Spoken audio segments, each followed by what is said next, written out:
દીદીમાનું આપણે સત્સંગ પ્રવચનનું આયોજન કરીએ છીએ।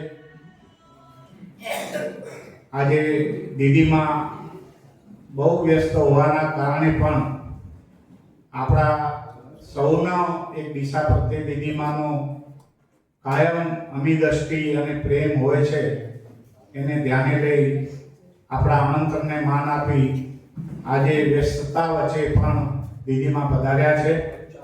આપ સૌ વતી, રોટરી ક્લબ વતી, દર્શન મિલન ચેરિટેબલ ટ્રસ્ટ વતી દીદીમાનું હું હૃદયપૂર્વક, ભાવપૂર્વક, પ્રેમપૂર્વક સ્વાગત કરું છું। આ હોલમાં દિશાનગરના શુભ્ન શ્રોતાજનો, મુમુક્ષુઓ પધાર્યા છે, એમનું પણ સ્વાગત કરું છું। મારા રોટરી ક્લબના સાથી મિત્રો, એમનું પણ સ્વાગત કરું છું। વધુ સમય ન લેતા આપ સૌ દીદીમાને પ્રેમથી, ભાવથી સાંભળો છો, સાંભળતા રહેશો। આપ સૌનો પ્રેમ મળતો રહેશે તો દીદીમા પણ પ્રેમ જોઈને આવે છે। સંતો વગર પ્રેમી સંતો પધારતા નથી। દીદીમાનું ફરીથી હું આપ સૌ વતી, મારા વતી સ્વાગત કરું છું।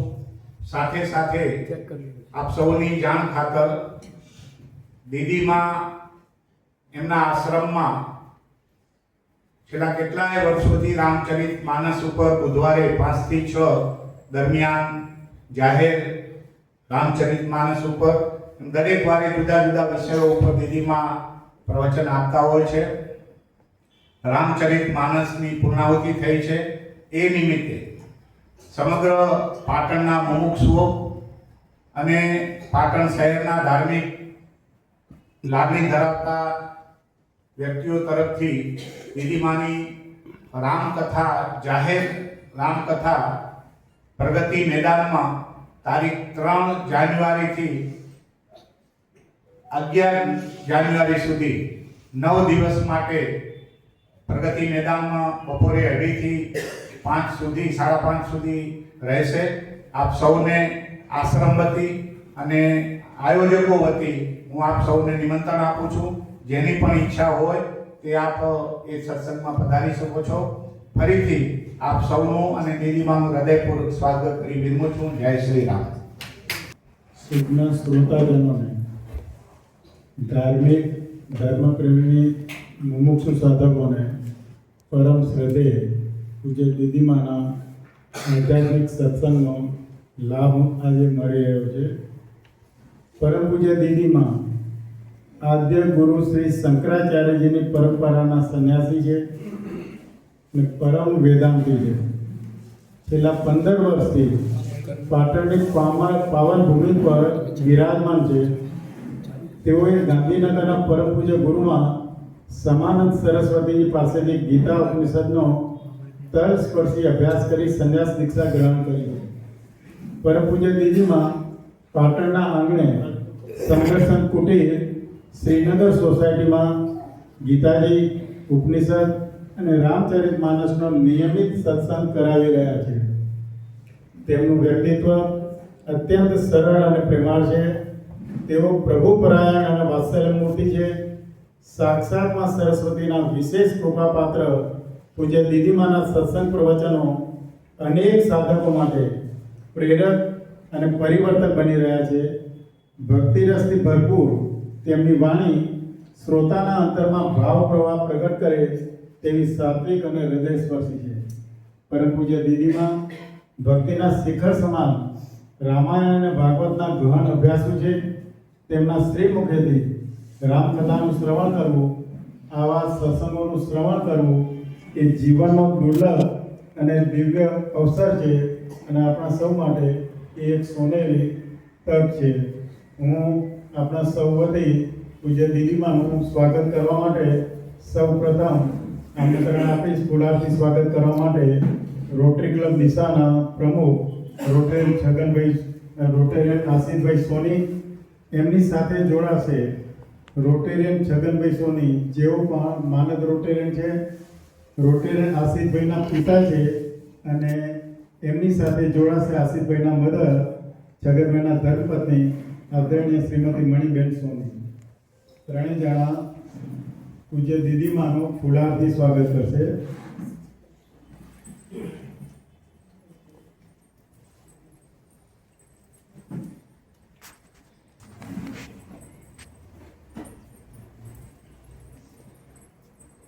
હું આમંત્રણ આપીશ રોટેરિયન લીલાધરભાઈ આચાર્ય, જેઓ રોટરી ક્લબ ડીસાના માનદ મંત્રી છે, પણ દર્શન મિલન ટ્રસ્ટના પ્રમુખ શ્રી શાંતિલાલ ઠક્કર અને લીલાધરભાઈ આચાર્ય પણ પૂજ્ય દીદીમાનું ફૂલહારથી સ્વાગત કરવા માટે પધારશે. બંને મહાનુભાવો લીલાધરભાઈ આચાર્ય અને દર્શન મિલન ટ્રસ્ટના પ્રમુખ રોટેન શાંતિલાલ ઠક્કર ફૂલછડી.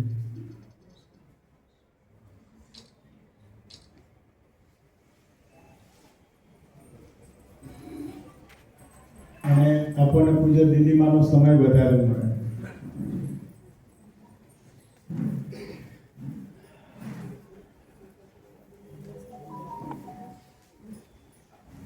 આનંદ સત્સંગ પરિવાર વતી આદરણીય કનુભાઈ આચાર્ય સાહેબ અને આદરણીય શ્રી ભગવાનભાઈ બંધુ સાહેબ,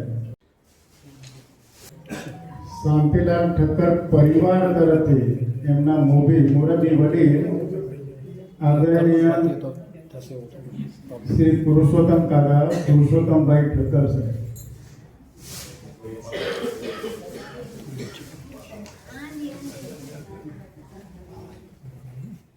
સાંઈબાબા ટ્રસ્ટના ટ્રસ્ટી શ્રી સતીશભાઈ પંચાલના આમંત્રણ આપ્યું. સતીશભાઈ પંચાલ એ નીચે જતા હતા, કદાચ કામ માટે હાજર નથી. પારકર સમાજના પ્રમુખ આદરણીય શ્રી નવીનભાઈ દાંતીવાડાથી આવેલા છે. આદરણીય શ્રી નવીનભાઈ આ આધ્યાત્મિક વ્યાખ્યાનના project chairman Rotarian Shri Natubhai Patel અને આપણા સૌ વતી અત્રે ઉપસ્થિત સૌ વતી હું આમંત્રણ આપીશ દર્શન મિલન ટ્રસ્ટના ટ્રેઝરર શ્રી હાર્દિકભાઈ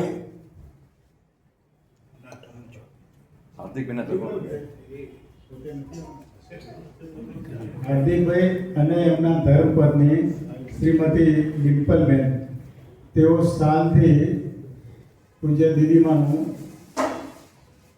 સ્વાગત કરશે, જેમાં આપણા સૌનું પ્રેમપૂર્વક જોડાવાનું છે.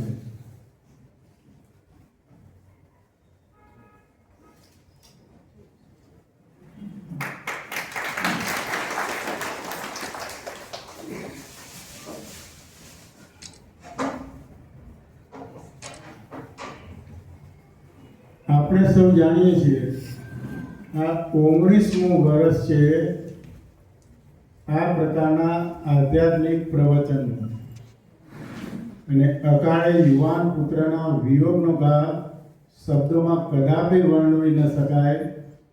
કે દુઃખની વેદનામાં નાસીપાત ન થતા સમર્થ હૃદયથી જેને પરમાત્મામાં શ્રદ્ધા હોય અને એવા સંત સમાગમના આશીર્વાદ હોય ત્યારે જ આવા આધ્યાત્મિક સત્સંગોનું આયોજન શક્ય બને છે. આવા માતા પિતાની ધૈર્યપૂર્ણ માનતા માટે આપણે સૌ ખરેખર હૃદયથી એમને ધન્યવાદ આપીએ છીએ. ભગવાન પરની અચળ શ્રદ્ધા એમના ભાવમાં ઝલકતી આપણને જોવા મળે છે. એટલે જે દર્શનની સ્મૃતિમાં અને આ પ્રકારના સત્સંગના કારણે જે એક આપણા સૌના જીવનમાં એક પ્રકાશ, એક ઉજાસ પથરાઈ રહ્યો છે, અને દીદીમા જેવા સત્સંગ સદગુરુ આપણા ચિત્ર શુદ્ધ કરી, આપણા અંતઃકરણને પરિવર્તિત કરી ધર્મના માર્ગે ઊંડો આરોહણ કરવા માટે આ ખરેખર ધન્યવાદ છે. શાંતિલાલ ઠક્કર પરિવાર, એમના ધર્મપત્ની, કે જેના થકી આપણને આ પ્રાપ્ત થયો છે અવસર. તો હવે આપ સૌ વતી હું પૂજ્ય દીદીમાના પાવન ચરણોમાં વિનંતીપૂર્વક વંદન કરી અને એમના સત્સંગ માટે પ્રાર્થના કરું છું. પરમ પૂજ્ય દીદીમા.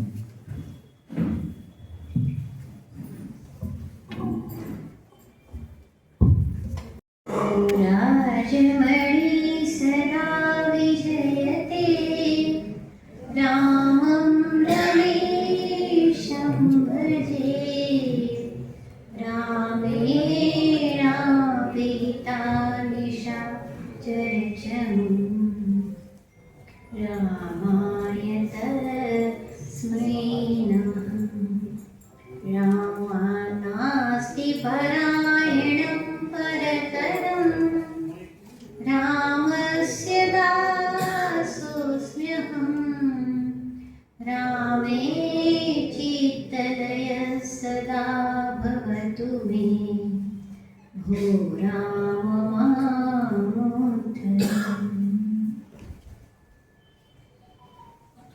પરમાત્મા જેમની કૃપા કટાક્ષ આપણા બધાને કલ્યાણ તરફ પ્રેરિત કરી દે છે, એમના શ્રી ચરણોમાં વંદન. આપ સર્વે વડીલોને વંદન. જેમની સ્મૃતિમાં આ સત્સંગનું આયોજન થયું છે એ જીવાત્માઓ તો નિશ્ચિત કલ્યાણના પંથે અગ્રસર થઈ ચૂક્યા હશે, પણ જ્યાં હશે ત્યાં એમને આ સત્કર્મના પુણ્યનો પરિપાક પ્રાપ્ત થાય, સન્માર્ગની દિશા પ્રાપ્ત થાય, શાંતિ પ્રાપ્ત થાય, પ્રભુના ભજનની કૃપા યોગ્યતા પ્રાપ્ત થાય એવી ભગવાનના ચરણોમાં પ્રાર્થના કરીએ છીએ. આજે આપણે વિષય લીધો છે શ્રી રામ અને વાલ્મીકીજીનો સંવાદ. આપણને બધાને ખબર છે કે રામજીના જીવનની અંદર અનેકો ઘટના થઈ અને એમાં એક વિશેષ પરિસ્થિતિ આવી જ્યારે પ્રભુને વનવાસ આપવામાં આવ્યો. કેટલાક મહાપુરુષો કહે છે રામ વન में गए और बन गए. અગર રામચરિતમાનસમાંથી જો વનવાસને કાઢી દેવામાં આવે તો પછી રામાયણમાં શું સાર રહે? વાસ્તવમાં રામ રાજ્યની સ્થાપના કરવા માટે જન જનના હૃદયમાં સ્થાન પ્રાપ્ત કરવું, જન જનની મુશ્કેલીને સાંભળીને એનો માર્ગ કાઢવો, પરિત્રાણાય સાધૂનાં વિનાશાય ચ દુષ્કૃતાં ધર્મ સંસ્થાપનાર્થાય સંભવામિ યુગે યુગે. આજે ભગવાનનું વચન છે એનું ચરિતાર્થ થવું ત્યારે જ શક્ય બને જ્યારે પ્રભુ રાક્ષસોનો નાશ કરે અને સાધુઓની રક્ષા કરે. પ્રભુ એ જ ઉદ્દેશ્ય માટે વનમાં પધાર્યા. ભગવાને ચિત્રકૂટમાં નિવાસ કર્યો છે. ભગવાન એ પૂર્વે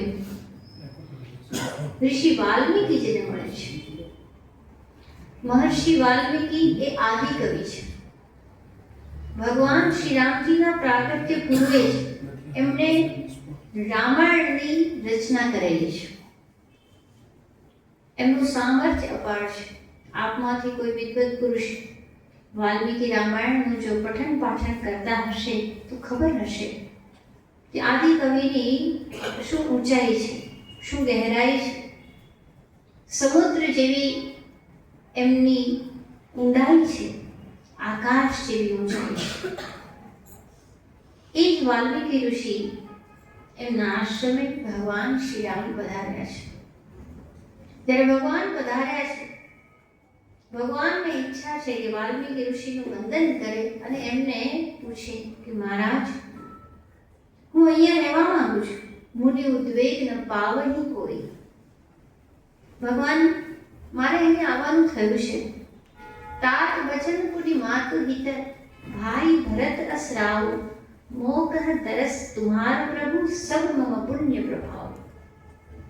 जो रामजी ની દ્રષ્ટિ કેવી મંગળ છે. રામજી કહે છે, પ્રભુ હે મુનિવર, મને આપના દર્શન થયા. એનું કારણ તાત વચન, મારા પિતાજીનું વચન હતું.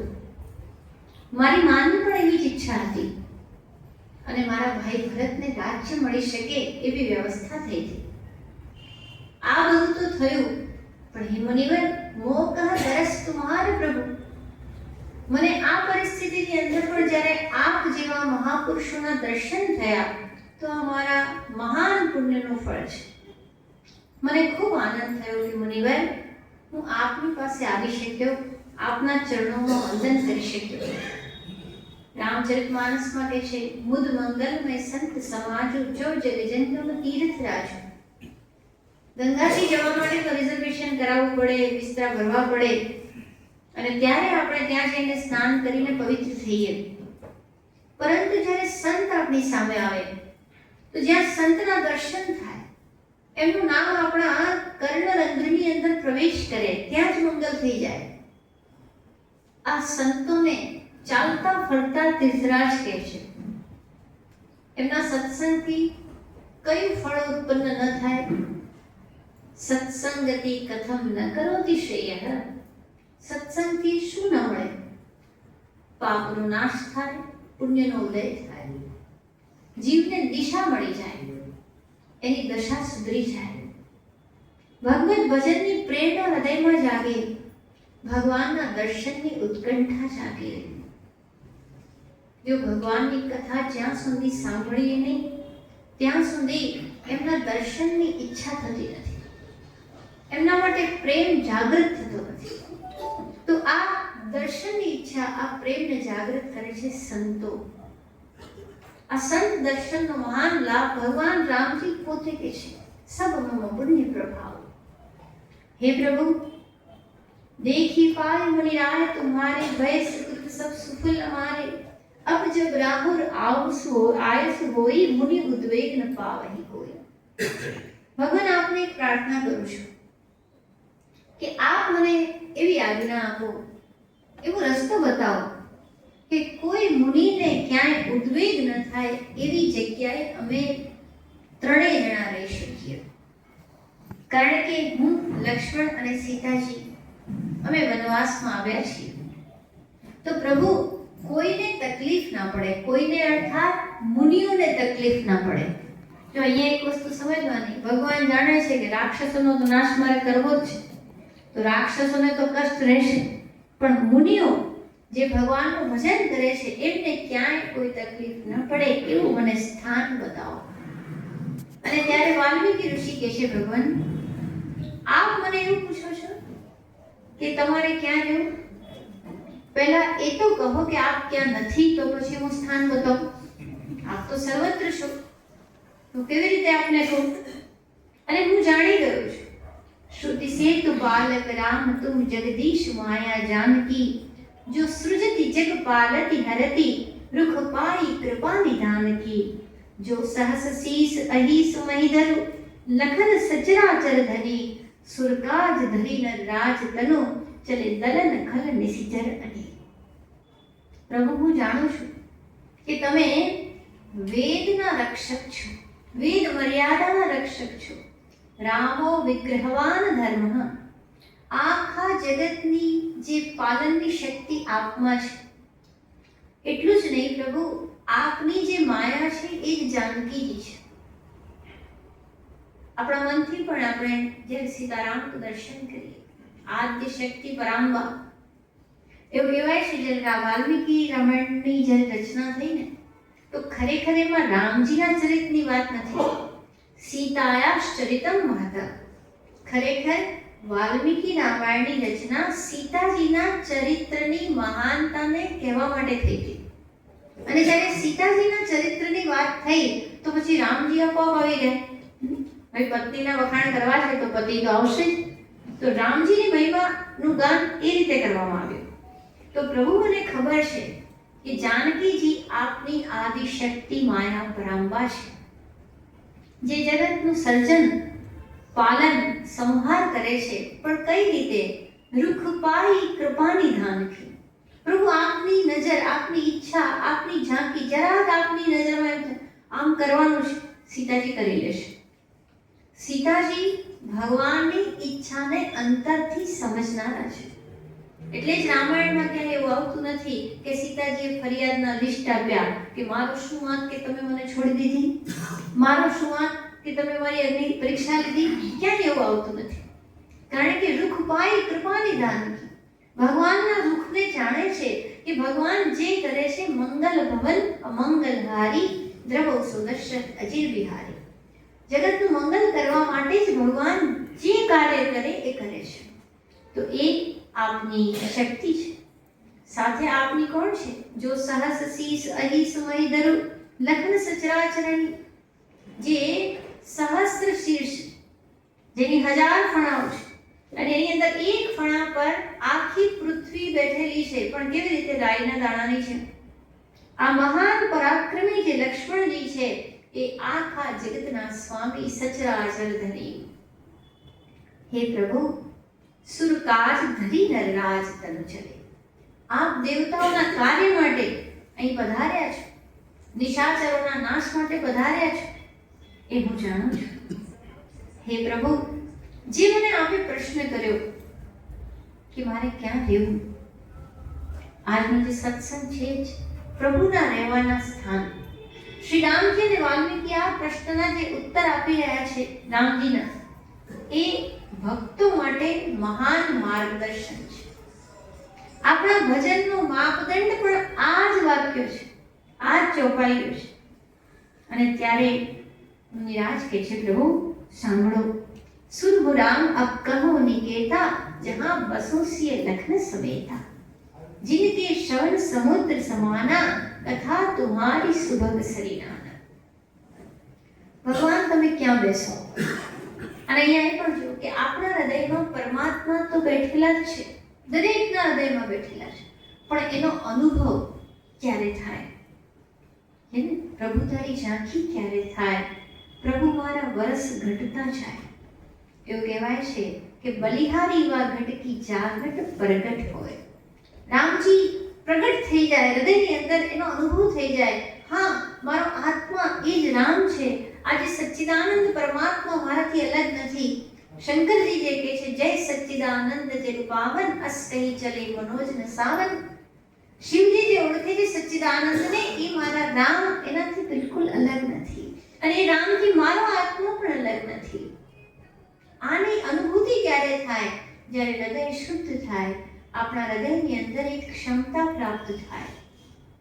હૃદયની શુદ્ધિ એ આત્મજ્ઞાનનો મોટું રીઝન છે, મોટું કારણ છે. અગર હૃદય શુદ્ધ નથી તો અનુભૂતિ નહીં થાય. જેવી રીતે સામે જ દર્પણ હોય, આઈનો હોય, પણ એના પર ધૂળ લાગી હોય તો આપણું મોઢું નહીં દેખાય, પણ એ ધૂળ સાફ થઈ જાય પછી આપણા મુખનું દર્શન કરી શકીએ. એમ શુદ્ધ હૃદયમાં પરમાત્માનું દર્શન થાય. શ્રુતિ માતા કહે છે, અવાંગ મનસ ગોચર. પરમાત્માને સમજવા માટે મન અને વાણી પાછા પડે છે. અપ્રાપ્ય મન સાસન, એ કોઈ દિવસ મનથી પમાય નથી. પણ સાથે શ્રુતિ માતા એ પણ કહે છે, મનસા એવ ઇદમ આપ્તવ્યમ. અરે શુદ્ધ મનથી જાણો, પ્રેમપૂર્ણ મનથી જાણો. પ્રભુ જણાઈ જશે, પણ ક્યારે? મન પ્રેમપૂર્ણ હશે ત્યારે. જો હૃદય અશુદ્ધ છે તો નહીં જણાય. તો હૃદયને શુદ્ધ કરવાના સાધનો કયા? વાલ્મીકી ઋષિ બહુ સુંદર કહે છે, પ્રભુ જેને આપની કથાનું શ્રવણ કરવામાં પ્રેમ છે, जिनके श्रवण समुद्र સમાન, કથા તમારી સુબક સરેખા. પ્રભુ એ ઘટમાં પ્રગટ થઈ જજો જેને આપની કથાથી પ્રેમ છે. રામ કથા મંદાકિની ચિત્રકૂટ ચિત જાળ. રામજીની કથા ગંગા સમાન છે, પાવન કરનારી છે. તો આપની કથા સાંભળતા સાંભળતા એવું ક્યારેય મનમાં ના આવે કે અરે મને ખબર જ છે કે એક રાવણ હતો, એક રામજી હતા, રાવણ સીતાજીને ઉપાડી ગયા હતા અને પછી રામજીએ રાવણનો નાશ કર્યો. બસ રામાયણ એટલે આટલી વાત. અગર કોઈ આવું કહે તો સમજવો કે રામાયણના રહસ્યની ખબર નથી. આ કોઈ ટ્રાયંગલ સ્ટોરીની ફિલ્મ કથા નથી, પણ રામજીની મહિમાની કથા છે, સીતાજીના ચરિત્રની કથા છે, ભરતના ત્યાગની, પ્રેમની, વૈરાગ્યની કથા છે. અરે આપણો આત્મા કેટલી ઊંચાઈ છૂઈ શકે છે, સ્પર્શી શકે છે, એની કથા છે. એક માનવમાંથી દેવ બનવા માટે જે કંઈ આપણા ગુણો હોવા જોઈએ એની કથા છે. પાપા પગલી ભરી અને પરમાત્મા કેમ બનાય એની સમજ માટે રામાયણ છે. તો જે રામજીની કથાને સાંભળતા કદી થાકતા નથી. રામચરિત જે સુનત અગાહી રસ વિશેષ જાનાતી ન નાહી. ભગવાનની કથામાં પ્રીતિ, શ્રવણમાં પ્રીતિ, અને એમ પણ જો સાંભળ્યા વગર સમજણ પડવાની પણ નથી. ભગવાને બહુ કૃપા કરી, આપણને કાન આપ્યું. જ્યારે આપણે સાંભળીએ ત્યારે એને સમજવાની શક્તિ ધીરે ધીરે આવે. કારણ કે સાંભળીએ તો જ સાચી દિશાની ખબર પડે કે અહીંયા આ ભૂલ થાય છે, અહીંયા સારું છે. અને વળી ભગવાનની કથા એટલી રસિક હોય છે. એવું કહેવાય છે કે જ્યારે ભગવાન શ્રી રામજી સાતે ધામ પધારવાના હતા ત્યારે આખી અયોધ્યાની જનતાને એમણે ભેગી કરી અને જનતાને કીધું કે તમે બધા જ તૈયાર થઈ જાઓ, તમે બધા મારી સાથે સાકેત ધામમાં આવશો. ભરતજી તૈયાર, જામવંતજી ઘણા બધા તૈયાર થયા. ત્યારે શ્રી હનુમાનજી પ્રશ્ન કર્યો કે હે રામ, તમે બધાને કહી દીધું કે સાકેત ધામ આવો, તો મારો એક પ્રશ્ન છે કે સાકેત ધામમાં આપણી કથા સાંભળવા તો મળશે ને? તો રામજીએ કીધું કે અરે હનુમાનજી, ત્યાં તો હું સાક્ષાત જ છું, પછી કથાનું ક્યાં જરૂર છે? કથા સાંભળવાનું શા માટે? તો હનુમાનજી કીધું કે વાત તો સાચી પ્રભુ, પણ કથા વગર મજા નહીં આવે. તો કે કેમ એવું કરશું? તો કે પ્રભુ જુઓ, આપની પર તો પ્રેમ છે જ, બલ્કિ સમગ્ર રીતે આપ પર જ પ્રેમ છે મને. પરંતુ રામ કથાની એક ક્ષમતા છે કે જ્યાં કથા હોય ને ત્યાં તો આપણે આવવું જ પડે. કદાચ આપ વૈકુંઠમાં એકલા હો, સાકેતમાં એકલા હો, પરંતુ રામ કથાની અંદર એક ગુણ છે કે એના માટે આપ પોતાના સાકેત ધામને છોડીને પણ આવો છો. જ્યાં કથા છે ત્યાં રામજી અવશ્ય છે. ઘણીવાર એવું બને કે રામજી સાક્ષાત હોય પણ એમની મહિમાની આપણને ખબર ન પડે. ગાંધીજી જોડે જનારા કેટલાય રેલવેમાં બેઠા બેઠા હોય પણ બાપુજીને બાપુજી જ સમજીને બેસી રહ્યા હોય. લોકો જ્યારે ઉતરે આમ ચડાવે હાથ તો અરે ગાંધી બાપુ આયા, બાપુ આયા, ત્યારે લોકોને ખબર પડે ગાંધી બાપુ. તો સંભવ છે મહિમા ખબર ન હોય. કથા શું કરે છે? ભગવાનની મહિમાનું જ્ઞાન આપે છે. તો હનુમાનજી કહે છે કે નહીં પ્રભુ, જ્યાં કથા નથી ત્યાં આપવું નથી. કારણ કે મને તો કથા પર પણ પ્રેમ છે અને આપ પર પણ પ્રેમ છે, પણ કથાની અંદર તો બિલકુલ આપ પ્રગટ છો. અને એટલા માટે જ્યાં કથા નથી ત્યાં હું નહીં આવું. તો ભગવાને કીધું ભલે હનુમાનજી કલ્પ ભરા અહીંયા નિવાસ કરો. અને એ હનુમાનજી ભગવાનની કથાના એવા રસિક છે કે કલ્પ યાની 1-2 વર્ષ નહીં, વર્ષોના વર્ષો, યુગોના યુગો વીતી ગયા પણ એમને ક્યારે એવું નથી થયું કે મેં રામાયણ સાંભળી લીધી. બહુ સાંભળી નહીં. જ્યાં જ્યાં રામકથા થશે ત્યાં શ્રી હનુમાનજી બિરાજમાન થશે. તો એ હનુમાનજી કોણ છે? બુદ્ધિનામ અગ્રગણ્યમ મનોજવમ મારુતતુલ્યવેગમ જીતેન્દ્રિયમ બુદ્ધિમતામ વરિષ્ઠમ. અને જે પ્રખર બુદ્ધિવાળા છે એમની બુદ્ધિનું પ્રમાણ શું છે? રામ કથા કે રસિક. તો શ્રી રામજીની કથાનો પ્રેમ તો આ જે છે કથાથી કદી થાકવો નહીં, બલ્કિ ભવનો થાક કથા ઉતારે છે. પ્રભુની કથામાં જ્યારે આપણે રસવાળા થઈ જઈએ, લીન થઈ જઈએ, ત્યારે એવું અનુભવાય ક્યાંક આપણે ભરત જોડે આપણા હૃદયને મેળવી લઈએ, ક્યાંક શબરી જોડે આપણા હૃદયનો તાલમેલ બેસી જાય, ક્યાંક લક્ષ્મણ જોડે આપણે પણ વનમાં જઈએ.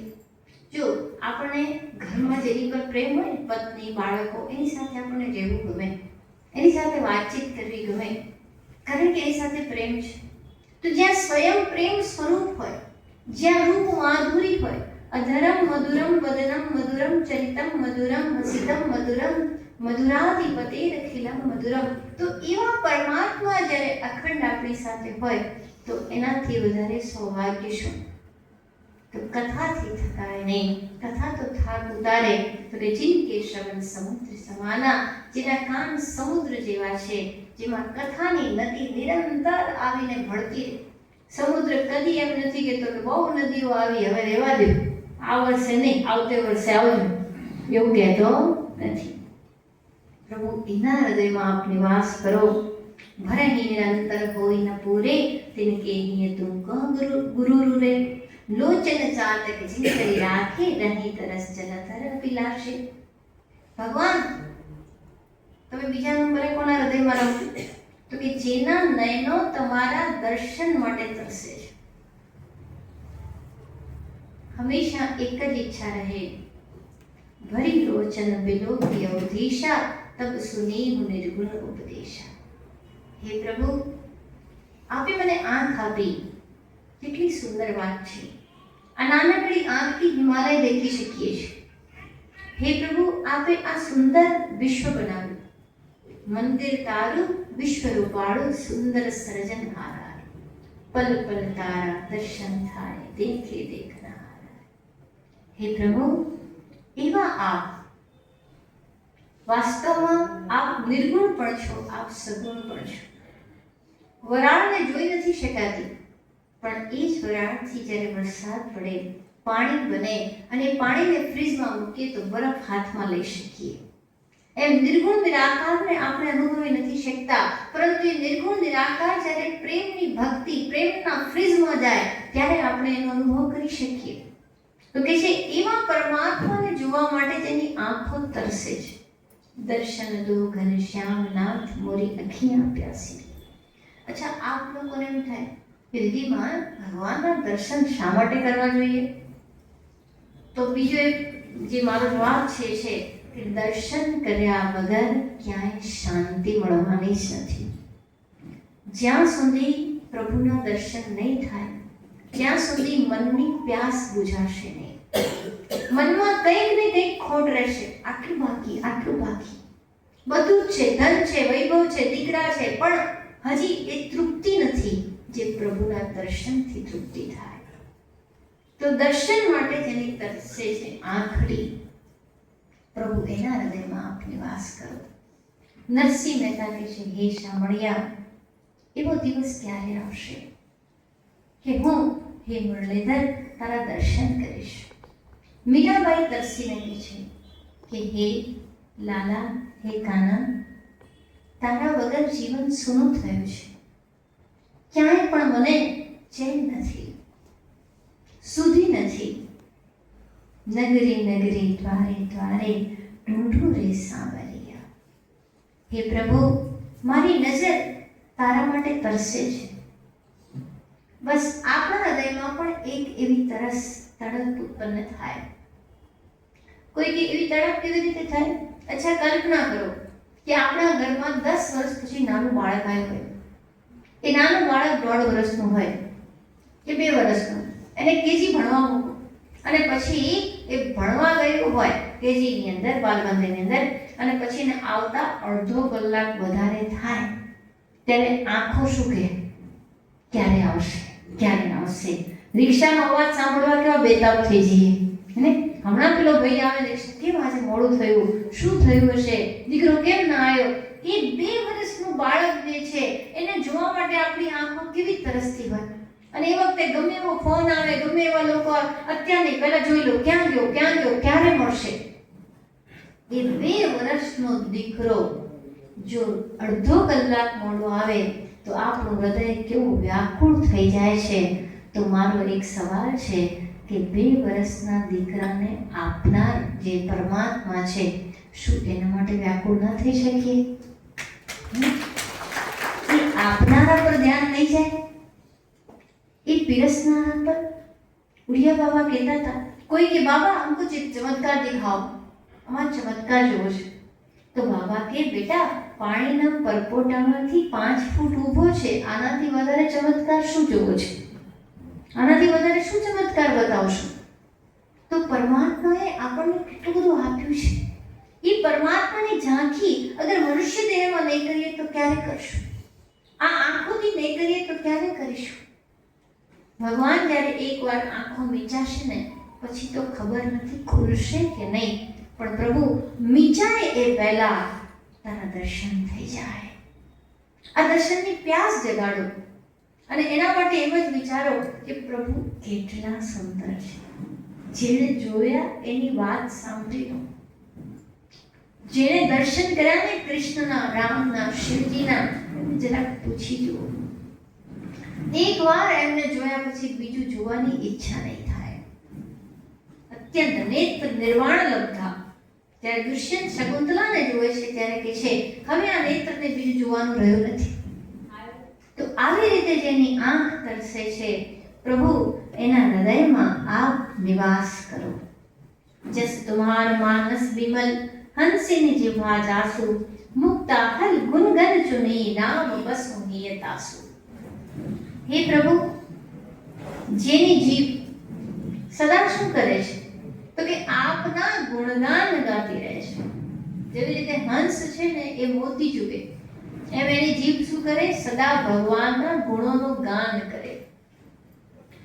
ભગવાને છે ને આપણને આપ્યું છે એટલે ખબર નથી એની કિંમત. ઘણી વાર એવું કહેવાય ને કે અતિ સમીપને ઉપેક્ષા થઈ જાય. આપણી પાસે બોલવાની શક્તિ છે, એ કોઈ સાધારણ શક્તિ નથી.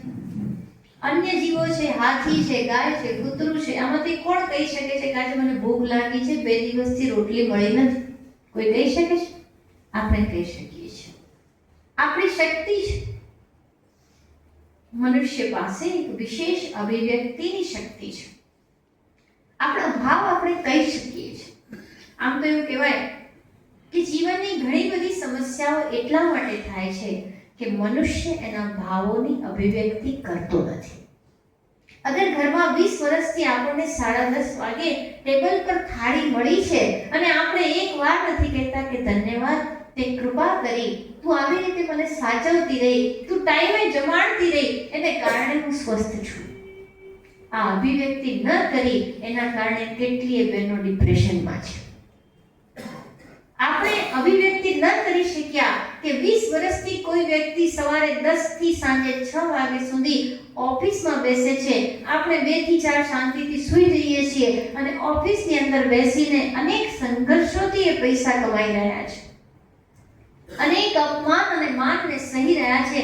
અને એ વ્યક્તિ જ્યારે થાકી પાકીને આવે છે અને ત્યારે આપણે એને કહી નથી શકતા કે મારા જીવનની અંદર 20 વર્ષની હતી, 25 વર્ષની હતી, ત્યારથી આપે મારું ધ્યાન રાખ્યું છે, આપે 200નો શર્ટ પહેર્યો પણ મને 2000ની સાડી પહેરાવી છે, ધન્યવાદ. આ અભિવ્યક્તિ નથી કરી શકતા એટલે ભાઈઓના હૃદયમાં ઉદાસી થાય છે કે બધું જ કરીએ પણ કોઈ કદર નથી કરતું. તો આપણી જીભની અંદર શક્તિ છે અભિવ્યક્તિની. એ અભિવ્યક્તિ યોગ્ય દિશામાં થશે તો ઉન્નત જીવન થશે. અને અહીંયા કે છે વાલ્મીકી ઋષિ કે હે રામજી, જેની જીભ આપના ગુણ ગાય છે, ગુણ ગાયા રામજીના ગુણ ગાય.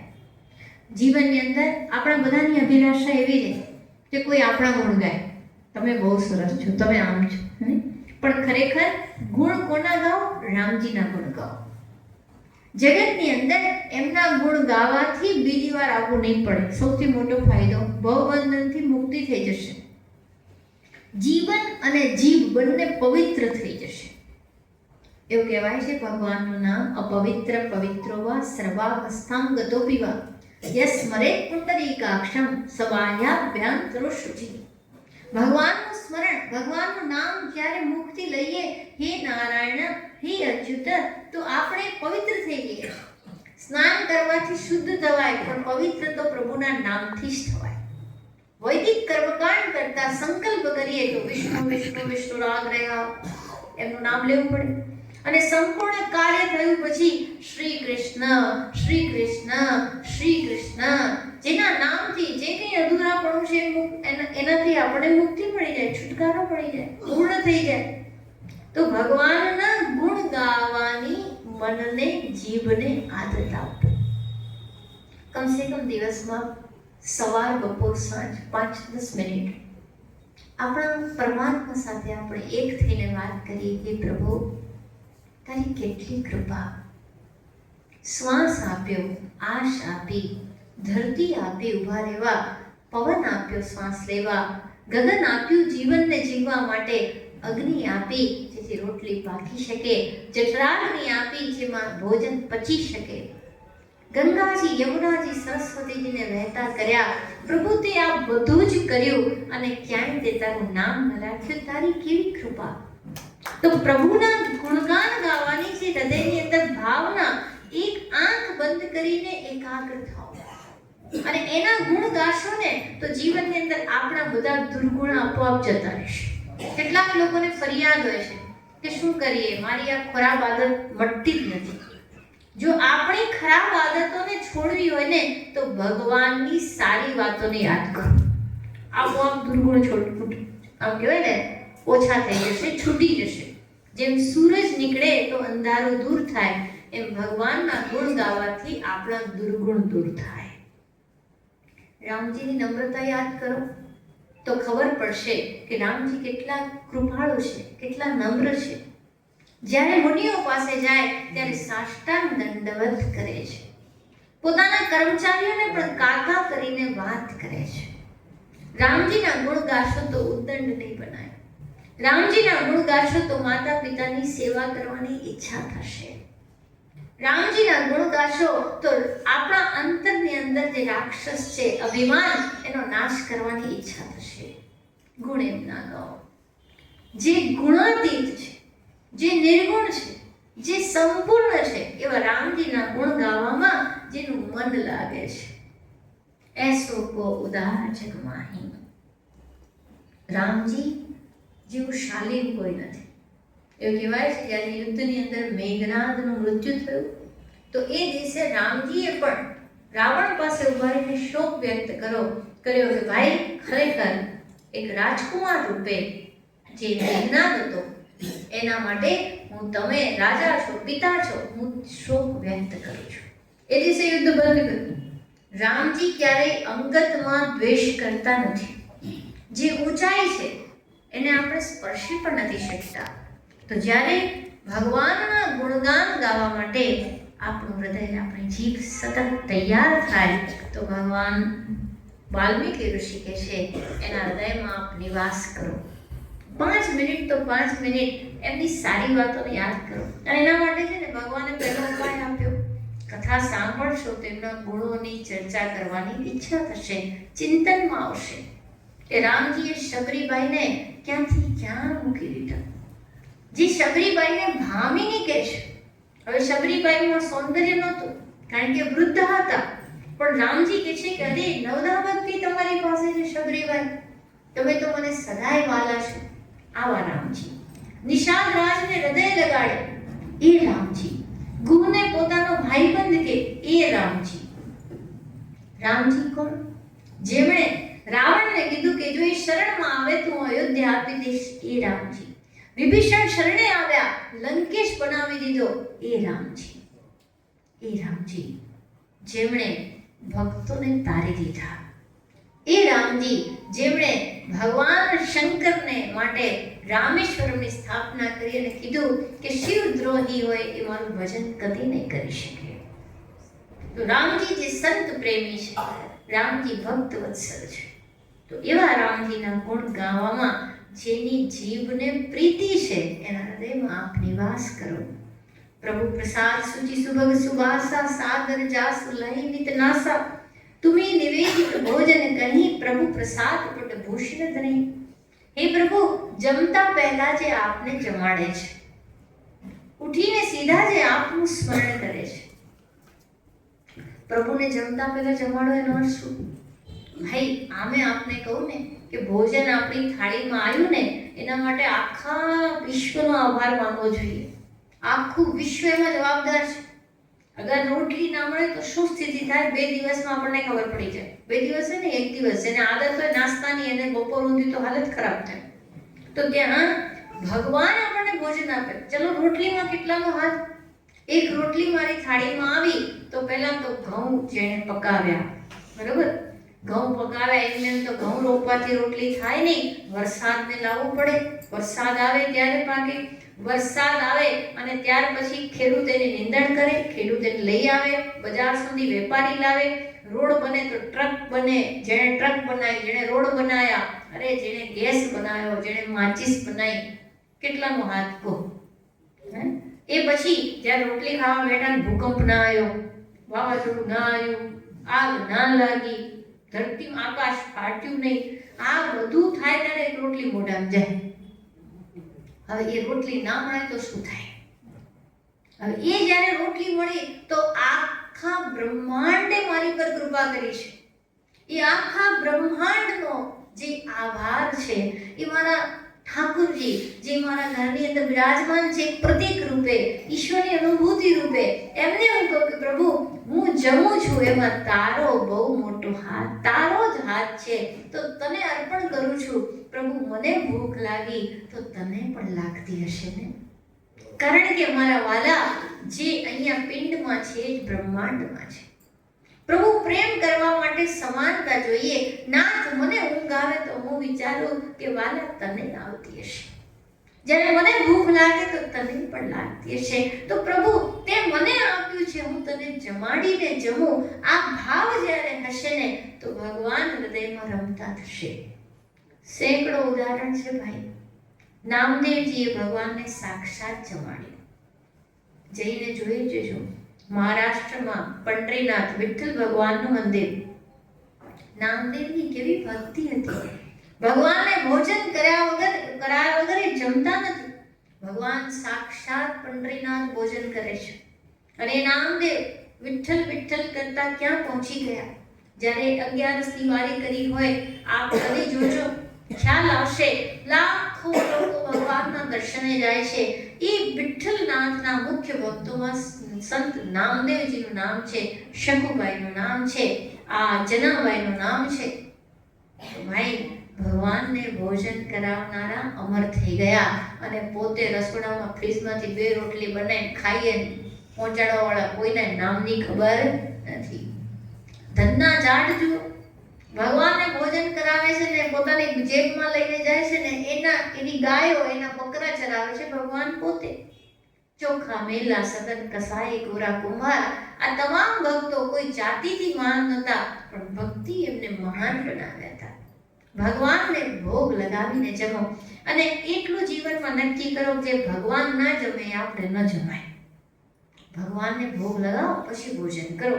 તો કેટલાક કે પણ અમારે તો હાલતું જ નથી. શેના વગર? ડુંગળી લસણ એનો વઘાર ન થાય ત્યાં સુધી તો ખવાય જ નહીં આપણાથી. ભગવાનને તો ડુંગળી લસણ ચાલતા નથી, તો કેવી રીતે ભોગ લગાવો? તો કેટલાક મહાપુરુષો કે આપણે એવું કરો, એમને એવું, આપણે જે જમીએ જમાડી દઈએ. ભાઈ એવું ન કરે.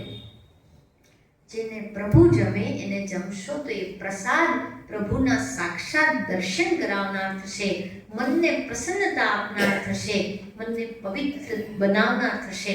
પ્રસાદની બહુ મહિમા છે.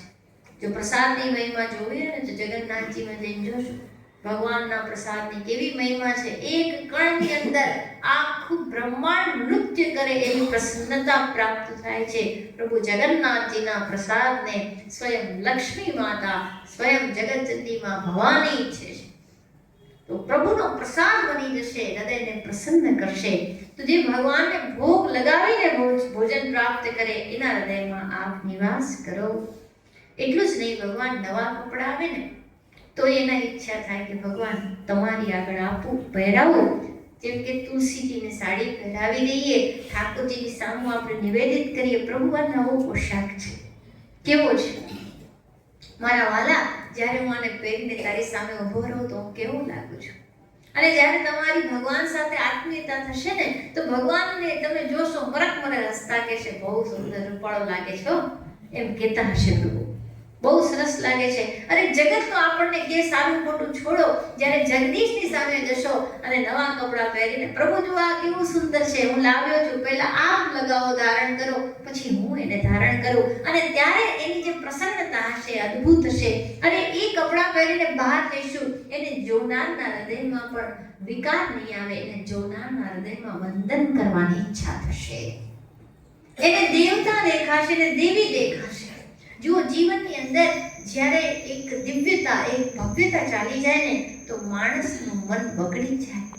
પણ એ જ વસ્તુ જ્યારે દિવ્ય બની જાય, તુલસીજીને સાડી પહેરાવીને જ્યારે આપણે પહેરીએ તો એ પ્રસાદી જ્યારે આપણે બહાર નીકળીએ તો તુલસીજી જેવી પવિત્રતા હૃદયમાં ગુંજતી રહે છે.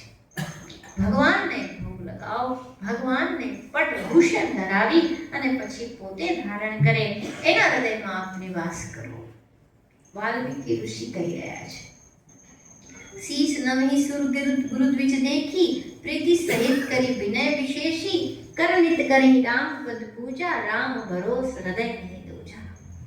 હે પ્રભુ, જેનું મસ્તક બ્રાહ્મણને દેખે, દેવતાઓને દેખે, ગુરુને દેખે અને પ્રીતિ સહિત નમન કરે છે, જેનું મસ્તક અભિમાનથી યુક્ત નથી, અભિમાન મુક્ત છે, હંમેશા જેના હાથ આપને વંદન કરે છે, જેના હાથ હંમેશા સત્કર્મમાં પ્રવૃત્ત રહેશે, જેને આપનો ભરોસો છે, એના હૃદયમાં આપ નિવાસ કરો. રામ ભરોસ હૃદય પૂજા.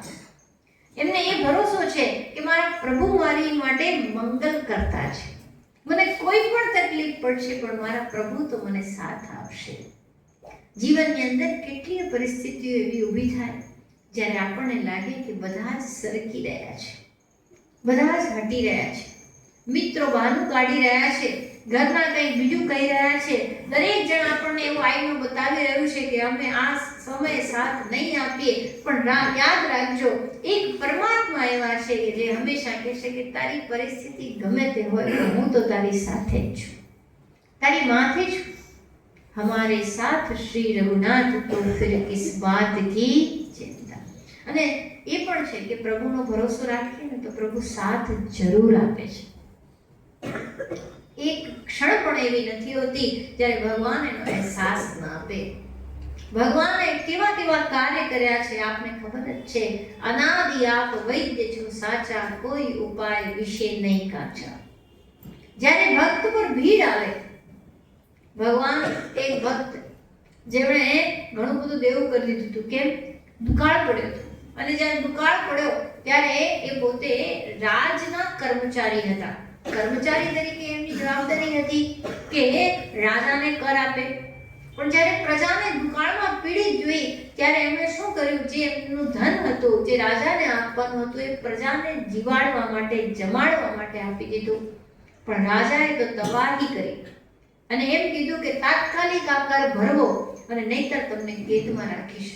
અને એ વખતે ભગવાન શ્રી કૃષ્ણ, આ ભક્તના જીવનની વાત આપને કહું છું, ભગવાન શ્રી કૃષ્ણ પોતે નાનકડા બાળક રૂપે આવ્યા અને પેલા રાજાના મંત્રી પાસે જઈને કહે છે કે તમે પેલા વિઠ્ઠોબાની છે ચિંતા, આટલી બધી જે રકમ છે એ તમારા ખાતામાં ઉધાર છે ને, લો હું ભરાવવા આવ્યો છું. તો કે તમને કેમ મોકલ્યા? તો કે હું એનો સેવક છું, એમણે તમારું આ ઉધારી જે હતું ખાતું એ બંધ કરવા માટે મને મોકલ્યો છે. ભગવાને ઉધારી જે હતી એ પૂરી કરી દીધી. કેટલા સાલ બેક જે જગન્નાથજીની અંદર ભક્ત હતા, કેવો ઘા વાગ્યો માથામાં, યુદ્ધમાં ગયા હતા, કેમે કરીને ઘા રૂઝાતો નહોતો અને માને ચિંતા થઈ કે મારો દીકરો કદી ઊભો નહીં થાય. દીકરો બ્રાહ્મણીનો હતો પણ યવને એમની સાથે બળાત્કાર કરીને એ દીકરો થયો તો સાલબેગ. તો માં બ્રાહ્મણ અને પિતા મુસ્લિમ. એ દીકરો જ્યારે એવી રીતે બીમાર પડ્યો, પિતા છોડીને જતા રહ્યા, માએ કીધું બેટા હું તો બ્રાહ્મણ હતી, પ્રભુ જગન્નાથની ભક્ત હતી, પણ હવે શું કરું? મારી પાસે કોઈ આધાર નહીં. પણ દીકરા, હું હંમેશા હૃદયથી જગન્નાથજીની ભક્તિ કરું છું, જગન્નાથજીને પ્રેમ કરું છું, તું એની શરણમાં જા, એ તારો ઉદ્ધાર કરશે. જ્યારે સાલબેગ પાસે કોઈ રસ્તો ન રહ્યો ત્યારે એણે પ્રભુ જગન્નાથને પુકાર કર્યો કે નાથ, હવે આ માથાનો ઘા તો મટતો લાગતો નથી, હવે તો તારી જ શરણે છું. અને કહેવાય છે આજે પણ જગન્નાથજીનો રથ સાલબેગની જે કબર છે ત્યાં ઊભો રહી જાય છે અને એ ભગવાન રાત્રે જગન્નાથજી આવીને મસ્તક પર હાથ ફેરવ્યો, બધો જ ઘા જતો રહ્યો. આવા કેટલા ઉદાહરણ આપને આપું કે રામ ભરોસ હૃદય નહીં દોજા. કેટલી રીતે પ્રભુ જગન્નાથજી હોય કે અયોધ્યાના શ્રી રામજી હોય કે બાંકે બિહારી લાલજી હોય, દુઃખ દૂર કરનારા છે, પ્રેમને પૂરનારા છે. તો જે હંમેશા સંતોને જોઈ, બ્રાહ્મણોને જોઈને વંદન કરે છે, હૃદયમાં પ્રભુનો ભરોસો રાખે, હે ભગવાન આપ એમના હૃદયમાં નિવાસ કરો. ભરોસો રામ કો ભારી. અને હૃદયની અંદર વિશ્વાસ રાખજો કે ઈશ્વર એની દ્રષ્ટિમાં સદા મંગળ થાય. સંસારમાં એવો કોઈ જીવ નથી જેને એવી કોઈ તકલીફ નથી કે જેને ભગવાન દૂર ન કરી શકે. કર્તુમ અકર્તુમ અન્યથા કર્તુમ શક્નોતિ. મુકમ કરોતિ વાચાલમ પંગુમ લંઘયતે ગિરિમ યત પ્રભાતમહં વંદે પરમાનંદ માધવમ. હે પ્રભુ, ચરણ રામ તીર્થ ચલી જાની, રામ બસુ तिनके मन माही. મંત્ર રાજનિત જપની તુમારા, પૂજहि તુમ્हि સહિત પરિવારા. કે છે કે જેના ચરણ હંમેશા આપના તીર્થમાં જવા માટે વ્યાકુળ હોય. ફરવાની ઈચ્છા કોને નથી હોતી? બધાને હોય. અમે ક્યાં ફરવા જઈએ, અમે ત્યાં જઈએ. પણ જેને હંમેશા હૃદયમાં એક જ ઈચ્છા થાય કે હે પ્રભુ, જ્યાં આપની વિશેષ મહિમા છે ત્યાં દર્શન કરવા જઈએ, આવી હૃદયમાં ભાવના થાય. જો સ્વિટ્ઝરલેન્ડ ફરવાની ઈચ્છા થાય, કેનેડા, લંડન, બરોબર છે, પણ એવી ઈચ્છા થાય કે હું કેદારનાથ જાઉં, હું રામેશ્વરમમાં રામજીના દર્શન કરું, શિવજીના દર્શન કરું, પ્રભુ જગન્નાથના દર્શન કરું, કપિલ મુનિના દર્શન કરું. આવી હૃદયમાં જો ઈચ્છા થાય તો આ પવિત્ર ઈચ્છા વાળાના હૃદયમાં આપ નિવાસ કરો ભગવાન. આપ એ હૃદયમાં એટલા માટે નિવાસ કરો કે એ લોકોને આપની જ ઈચ્છા છે. અને એટલા માટે આપણા જ્યારે પગ ઉઠે ને ઘરથી તો હંમેશા એક લક્ષ્ય આપવું કે કામ માટે તો જવાનું, વેપાર માટે જવાનું, પણ કોઈ પણ આપણા જે પ્રિય ઠાકોરજી હોય, મહાદેવજી હોય, એમના મંદિરથી થતા જાઓ. આપણું ઓફિસનું કામ પણ યાત્રા બની જશે. આ જીવનની અંદર એક સંકલ્પ કરવો જોઈએ, જ્યાં પણ ભગવાનનું મંદિર, આપણા ઘરના ઠાકોરજી અને આપણા કોઈ એવા જે વિશેષ આપણને પ્રેમ થાય. તમારા શહેરમાં કોઈ તો કોઈ હશે. પાટણમાં માં કાલિકા છે, પદ્મનાભ મંદિર છે, ગુણવંતા હનુમાનજી છે, આપણા કોઈ ને કોઈ ઈષ્ટદેવ જે પણ છે એમના દર્શન કરીને આપણી જે કામની જગ્યા છે ત્યાં જવું. પાછા ફરતા ઠાકોરજીને કેવું, પ્રભુ તારી કૃપાથી દિવસ બહુ સારો ગયો. હે નાથ, આપ કેમ છો? જેમ ઘરના વડીલ પાસે આપણે જઈને ઊભા રહીને પૂછીએ ને, કેમ છો બાબા, કેમ છો દાદા, તે લોકોને કેટલી પ્રસન્નતા થાય. તો ભગવાન પોતે સર્વ જગતના સ્વામી આપણા બધાના દાદા છે. શિવ દાદા છે, હનુમાન દાદા છે, એ આપણા પિતા છે. આપણે માટે માતા, પિતા, સખા બંધુ એ જ છે. એમની પાસે જઈને આપણે કહીશું તો એમને બહુ આનંદ થશે. આપણી તકલીફ જ્યારે એમને સંભળાવશું ને પ્રભુ કહેશે, અરે 1 મિનિટની અંદર તો નીકળી જશે, ચિંતા ના કરતો બેટા. તો જેનું કામ પણ તીર્થયાત્રા બની જાય છે એવા વ્યક્તિના હૃદયમાં તમે નિવાસ કરો. મંત્ર રાજનિત જપહિ તુમારા. અત્યારના સમયમાં નામ મહિમા માટે શું કહીએ? કારણ કે અત્યારે ભારતભરમાં નામ મહિમા ચાલી રહી છે. દરેક વ્યક્તિના હૃદયની અંદર એક ગુંજે છે, ભાઈ કાં તો રાધા રાધા, કાં તો કૃષ્ણ કૃષ્ણ, કાં તો રામ રામ. એવું કહેવાય છે કે દરેક મંત્ર છે ને ગુરુ પ્રદત્ત લેવો જોઈએ, ગુરુ દ્વારા લેવો જોઈએ. પણ એક રામ નામનો મંત્ર છે કે જે તમે સ્વયં કરો તો પણ એટલો સુફળ છે. તો જે અંતઃકરણથી ભગવાન નામનું સ્મરણ છે એ કેવી રીતે કરે? તો એની જીભમાં સતત રામ રામ રામ, કૃષ્ણ કૃષ્ણ કૃષ્ણ જપતી રહે. આમે જીભ છે ને જપ્યા વગર રહેવાની નથી. કાંઈક ને કાંઈક તો કરશે, અને છેલ્લે કાંઈ નહીં તો મોબાઈલ લઈને રીલો તો ફેરવશે જ. એનો તો કોઈ ટાઈમ જ નથી. અને જેણે જીવન આપ્યું એના માટે અડધો કલાક કાઢવો કે 5 માળા કરવી તો બહુ બોજ લાગે. અને મોબાઈલ દેવતા માટે તો સમર્પિત છે. રાત સમર્પિત, દિવસ સમર્પિત, બપોર સમર્પિત, પરિવાર સમર્પિત, બધું સમર્પિત છે. આ એક એવો એને શું કહેવું, આપણે દેવતા જ કહીએ અહીંયા બેસીને, પણ બહુ જ માયા છે ભાઈ. તો આપણા હૃદયની અંદર સમય મળે ને તો શ્રી કૃષ્ણ શરણમ મમ, શ્રી રામ શરણમ મમ, જીવનનું કલ્યાણ થઈ જશે. મંત્ર રાજનિત જપહિ તુમારા. પ્રભુના નામનો તો એટલો મહિમા છે, એટલું માંગલ્ય છે કે આખા કેટલાય દોહા સુધી રામચરિતમાનસમાં તુલસીદાસજી કીધું છે કે નામ શું છે? તો કે અગ્નિ છે, સૂર્ય છે ને ચંદ્ર છે.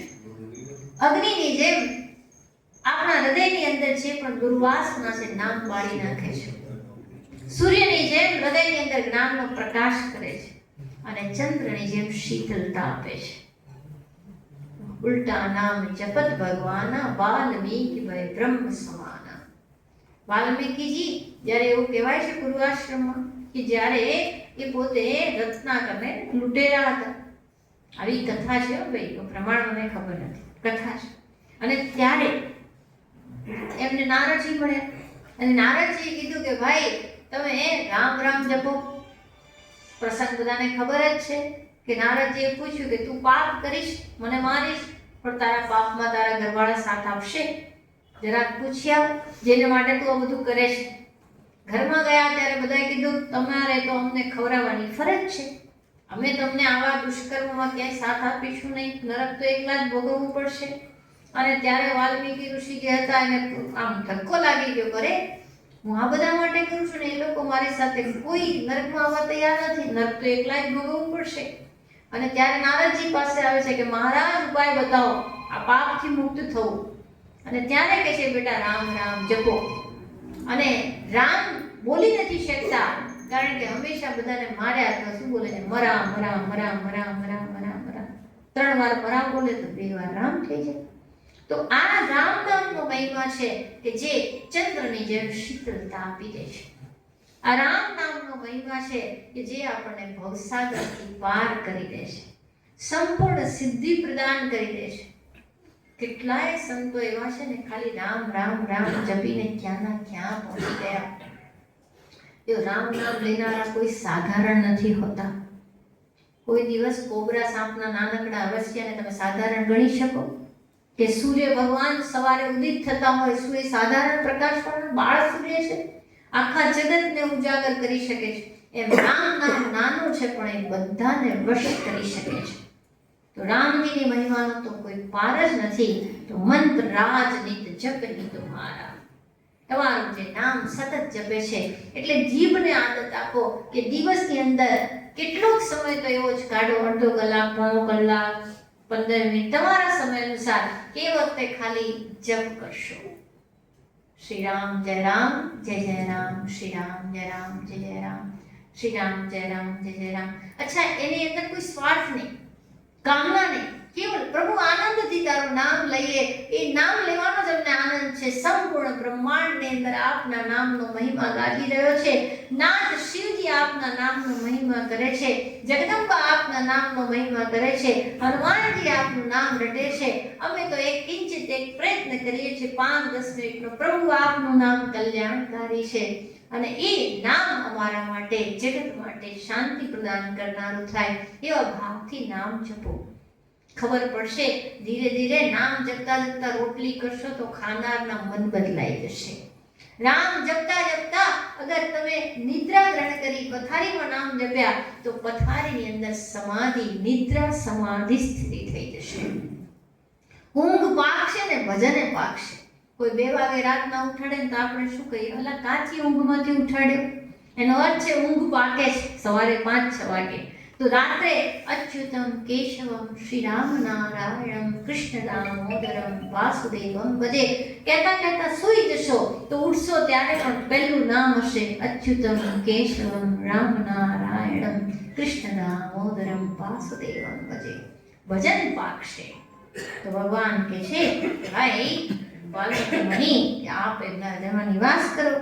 તર્પણ હોમ કરે વિધિ નાના, વિપ્ર જેવાની દેહી બહુદાના.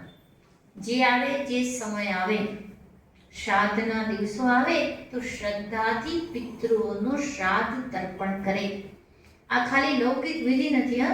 હવે એ વિશે તો બહુ જ્ઞાન છે, હવે તમને ક્યાં જવું, કારણ કે શાસ્ત્ર પ્રમાણ છે કે જીવાત્મા શરીર છોડે પછી 13 દિવસ સુધી એ પ્રેત બને અને એ 13 દિવસ એ પોતાના જ ઘરના વાયુમંડળમાં વિરાજમાન સૂક્ષ્મ શરીરે હોય. અને એ સમયે ઘરના લોકો જે ભગવત નામ સ્મરણ કરે, પાઠ પૂજા કરે, શોક વ્યક્ત કરે, એનો એ અનુભવ કરે. એ વખતે તમે જે સજ્જાદાન આપો, પિંડદાન આપો, એ તમામ વસ્તુ એ ગ્રહણ કરે છે. તો આ જે છે શ્રદ્ધાનો વિષય છે. સ્વયં રામજીએ વનની અંદર પોતાના પિતા દશરથજીનું શ્રાદ્ધ તર્પણ કર્યું છે. ફળના પેલા રસથી, ફળના કુંદાથી કર્યું છે. વિશ્વ પિતામહે પોતે ગંગાજીના કિનારે જઈને પોતાના પિતા શાંતનુનું તર્પણ કર્યું છે. આ શાસ્ત્રો એ કોઈ એમ ખાલી ભણી જવાની વાત નથી.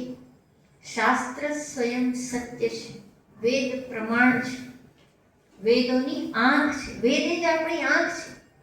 એક પૂજ્ય શંકરાચાર્ય નિશ્ચલાનંદજીએ બહુ સુંદર એક પ્રસંગ કર્યો હતો. સ્વયં હજી વિદ્યમાન છે, આપ જાણો છો એ સંતજી.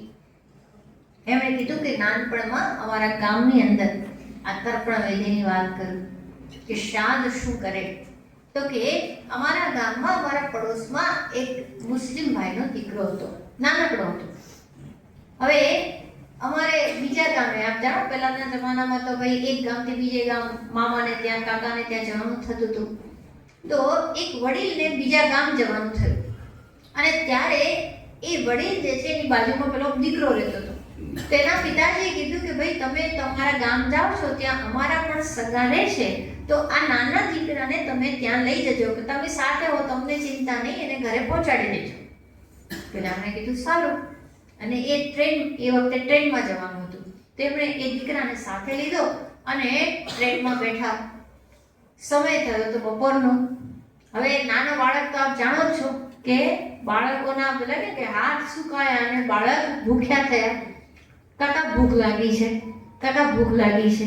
એટલે એમણે કીધું બેટા હમણાં સ્ટેશન આવે ને એટલે તને જમવાનું આપું છું, પણ સ્ટેશન આવતા તો વાર લાગે. કાકા કંઈક આપો ને, ભૂખ લાગી છે.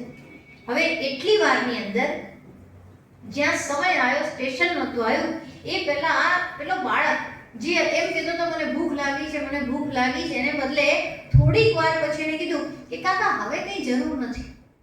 તો કેમ બેટા, તને હમણાં તો ભૂખ લાગી? ના કાકા હવે તો એવું લાગે છે મેં કેટલું બધું જમી લીધું, ઓળકાર આવ્યો છે. અચ્છા એવું થયું? ત્યારે પેલા, કારણ કે એ તો વિદ્વત પુરુષ હતા, એ તો બ્રાહ્મણ હતા, જે વડીલ હતા, તો એમણે કીધું કે આવું કેવી રીતે થયું? અને પછી એ ગામમાં ગયા અને પછી ખબર પડી કે આ ગામમાં ફલાણા વ્યક્તિ જે પૂર્વજન્મની અંદર વ્યક્તિ ગુજરી ગયો હતો, એનું શ્રાદ્ધ કરવામાં આવ્યું હતું, એનું અનુસંધાન કરવામાં આવ્યું હતું કે ફલાણા ભાઈ જે વર્ષો પહેલા શાંત થયા છે એમનું અમે શ્રાદ્ધ કરીએ છીએ, એ જીવાત્માને આ પિંડ પ્રાપ્ત થાય, આ ભોજન પ્રાપ્ત થાય. એ ભાવના કરી હતી. એ ભાવના આ બાળક જે હતો તો મુસ્લિમનો દીકરો, પણ એના જે વ્યક્તિ સગા હતા એને ઉદ્દેશીને શ્રાદ્ધ કરીને ભોજન આપતા હતા. એ ભોજનને કારણે, એના ભાવને કારણે એ બાળકે અત્યારે તૃપ્તિનો અનુભવ કર્યો. અને આ કહેનારા કોઈ સાધારણ પુરુષ નહીં, શંકરાચાર્યજી નિશ્ચલાનંદજી, વિદ્વત મહાન મૂર્તિ. બરોબર? હવે આનાથી વધારે કયા પ્રમાણની જરૂર છે? આ એક ઉદાહરણ નહીં, અનેક ઉદાહરણ આપણે આપી શકીએ. તો તાત્પર્ય છે કે શ્રાદ્ધ અને તર્પણ એ કોઈ વિધિ એવી નથી કે આપણે એમ કહીએ આ તો બધા ઓર્થોડોક્સ છે, એના કરતાં બાળકોને જે દૂધ પીવડાવી આવો, બિસ્કિટ ખવડાવી આવો, એ બધું તો કરો જ, પણ શાસ્ત્રને ક્યારેય નાના માનશો, શાસ્ત્રની વાતને અવગણશો નહીં. શાસ્ત્રમાં અહીંયા ભગવાન વાલ્મીકીજી સ્વયં કહે છે તર્પણ હો કરેની વિધિ નાના, વિપ્ર જેવાય દેહી બહુદાના.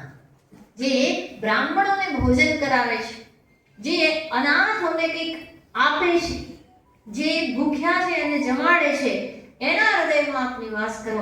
અને એ તો આપ લોકોને કેવું પડે એવું નથી, કારણ કે મને એવું લાગે છે કે હું એકવાર ભાભરમાં ગઈ હતી, મારા ખ્યાલથી ડીસામાં, ભાભરમાં, થરામાં ગૌશાળા અને અન્ન ક્ષેત્રની તો કોઈ કમી છે નહીં.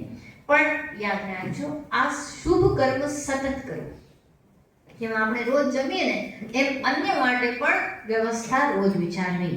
ભગવાન, આપણે જમીએ એ પહેલા ભગવાનને જમાડો અને આંગણે આવેલાને કોકને કંઈક બે દાણા આપીને જમો. ભૂખ્યાના પેટ ભરશો તો ભૂખ્યા રહેવાનો સમય આવશે નહીં. કે છે તુમ તે અધિક ગુરુની જી જાની, સકલ ભાઈ સેવઈ સન્માની. ભગવાન જે ગુરુજીને તમારાથી પણ અધિક પ્રેમ કરે છે, એના હૃદયમાં આપ નિવાસ કરો. सब करी मांगहु एक फल राम चरण रति हो, तिनके मन मंदिर बसु सिय रघुनंदन दो. हे भगवान, जीवનમાં જે કંઈ એ સારા કર્મ કરતો હોય, શુભ ચિંતન કરતો હોય, ગીતાજી વાંચતો હોય, રામચરિત માનસ વાંચતો હોય, ઉપનિષદ સ્વાધ્યાય કરતો હોય, બીજા કોઈ કર્મ કરતો હોય, તમામનું ફળ શું માંગે? તો તમામનું એક જ ફળ માંગે કે હે પ્રભુ, મને આપના ચરણ કમલથી નિષ્કામ પ્રેમ થાય.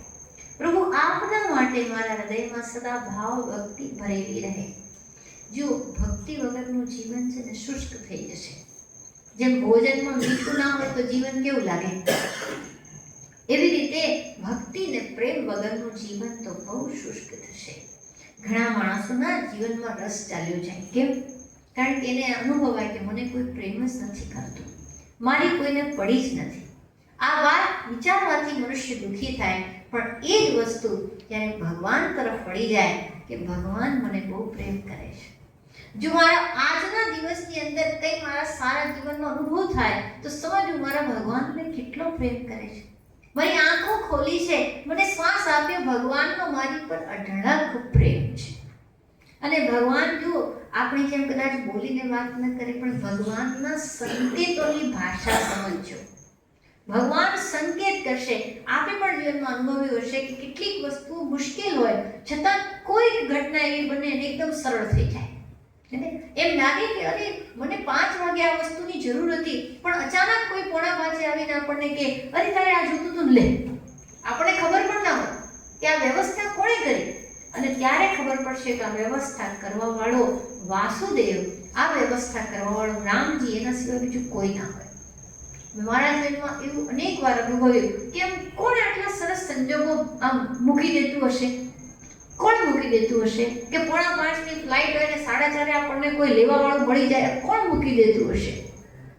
કોણ આવી રીતે પતંગિયાના પેટમાં બત્તી મૂકી દેતું હશે? તમામ સંજોગો જ્યારે અનુકૂળ ભગવાન કરી દે છે, આપણને એમ લાગે 100 વસ્તુ બની શકે એમ હતી, પણ છતાં બધું સરખું કરી નાખ્યું. એ પરમાત્મા છે. અને ત્યારે આપણને એના માટે એક અહોભાવ થાય કે વાહ પ્રભુ, અમે તમારા માટે કંઈ ન કર્યું પણ તમે અમારા માટે કંઈ બાકી ન રાખ્યું. તમે અમારા માટે કરવામાં કશું જ બાકી નથી રાખ્યું. એવા કરુણા વરુણાલય, અહો આપના માટે શું કહીએ, અહો ધન્યોસ્મી, અમે ધન્ય છીએ કે અમે આપની કૃપા દ્રષ્ટિની અંદર છીએ અને આપે કૃપા કરી છે. તો પ્રભુ હવે એ જ કૃપા અમારા મન મંદિરમાં આપ પ્રેમથી વિરાજમાન થઈ જાઓ. હે પ્રભુ, જેમ આપને વાંસળી વાલી લાગે એમ અમારા હૃદયની વીણાને પણ આપ પ્રેમ કરી લો. હે પ્રભુ, અમારી વાણી આપને મધુરી લાગે, આપની વાંસળીના સુર જેવા છે એવા જ અમારા પ્રાર્થનાના સુર ઉઠે એવી કૃપા કરો. અને ત્યારે વાલ્મીકી ઋષિ કહે છે, જ્યારે હૃદયની આવી ભાવનાઓ થાય તો હે ભગવાન, એના હૃદયમાં આપ નિવાસ કરો. કામ ક્રોધ મદ મોહ માન ન મોહા, લોભ ન છોભ ન રાગ ન દ્રોહા, જીદ કે કપટ દંભ નહીં માયા, તિન કે હૃદય બસમ પર બુલાયા. જેણે જીવનની અંદર દોષ નીકાળી દીધા છે, માન મદ મોહની પાછળ જતા નથી, પણ જે પ્રભુ આપની માયા કરે એના હૃદયમાં આપ નિવાસ કરો. હે પ્રભુ, આપને રહેવા માટે અનેક સ્થાન છે, એમાંથી ભગવાનના આ સ્થાનોની આપણે વાત કરી. શેષનો ત્યારે બીજી વાર સમય આવશે ત્યારે કહીશું. પણ આપના બધાના હૃદયમાં ભગવાન પોતાની નિર્મળ ભક્તિ પ્રદાન કરે એવી જ પ્રાર્થના.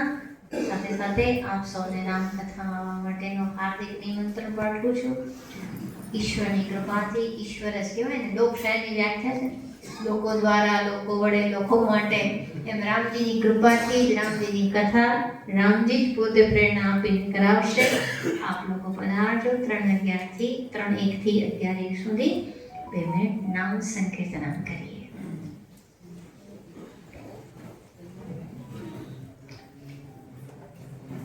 શ્રી રામ જય રામ જય જય રામ, શ્રી રામ જય રામ જય જય રામ, શ્રી રામ જય રામ જય જય રામ, શ્રી રામ જય રામ જય જય રામ. રઘુપતિ રાઘવ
भवन्तु सुखिनः सर्वे सन्तु निरामयाः सर्वे भद्राणि पश्यन्तु मा कश्चित् दुःखभाग् भवेत् ॐ असतो मा सद्गमय तमसो मा ज्योतिर्गमय मृत्योर्मामृतं गमय ॐ पूर्णमदः पूर्णमिदं पूर्णात् पूर्णमुदच्यते पूर्णस्य पूर्णमादाय पूर्णमेवावशिष्यते ॐ शान्ति शान्ति शान्तिः हरिः ॐ श्रीगुरुभ्यो नमः हरिः ॐ ભક્તિ રસથી ભરપૂર સાત્વિક અને હૃદયસ્પર્શી આપની વાણીથી અમે અત્યંત ગદગદ થયા છીએ. પૂજ્ય દીદીમાં પરબ્રહ્મ સુધીનો સરળ માર્ગ નામ સ્મરણ પ્રેમ અને સેવા દ્વારા જ્ઞાન કર્મ અને યોગ બધાનું ફળ અંતે તો પ્રેમ ભક્તિ છે. આપે બહુ જ સરળ રીતે અમને સમજાવ્યું. જો જાણી જઈએ ભગવાન ક્યાં વસે છે, પૂજ્ય દીદીમાએ બહુ સારી રીતે સમજાવ્યું. આભાર વિધિ માટે આમંત્રણ આપું છું રોટરી ક્લબ ડીસાના માનવ મંત્રી આદરણીય રોટેરિયન શ્રી લીલાધરભાઈ આચાર્યને. આદરણીય રોટેરિયન શ્રી લીલાધરભાઈ. દીદી માના ચરણોમાં સચત વંદન. આજની આ દર્શન મિલન ટ્રસ્ટ અને રોટરી ક્લબ ડીસાના સંયુક્ત ઉપક્રમે જે વ્યાખ્યાનમાળા છે, આજે લગભગ 19 વર્ષ પૂરા થવા આવ્યા છે. આજે 19મો મણકો છે. આ નિમિત્તે આપ સૌ પધાર્યા છો. ડીસાની ધર્મપ્રેમી, સત્સંગ પ્રેમી અને મુમુક્ષ પ્રજાની આપ ખરા અંતરપૂર્વક આપ સૌનો આભાર માનું છું. પૂજ્ય દીદીબાનો પણ એટલો આભાર માનું છું કે જ્યારે પણ ડીસા માટે એમને આવવાનું કહીએ છીએ પ્રવચનમાળામાં, ગમે એટલા કામો પડતા મૂકીને પણ પોતે પધારે છે. એ બદલ એમનો ખૂબ ખૂબ આભાર. 2 વર્ષ પહેલાં નાદુરસ્ત તબિયત હોવા છતાં પણ આપણે ત્યાં પધાર્યા હતા. એ પણ આજે આપણે યાદ કરીએ છીએ. આ તબક્કે રોટરી ક્લબ ડીસા, દર્શન મિલન ટ્રસ્ટ પરિવાર સૌનો ખરા હૃદયપૂર્વક આભાર માનું છું. જય શ્રી રામ, જય શ્રી રામ.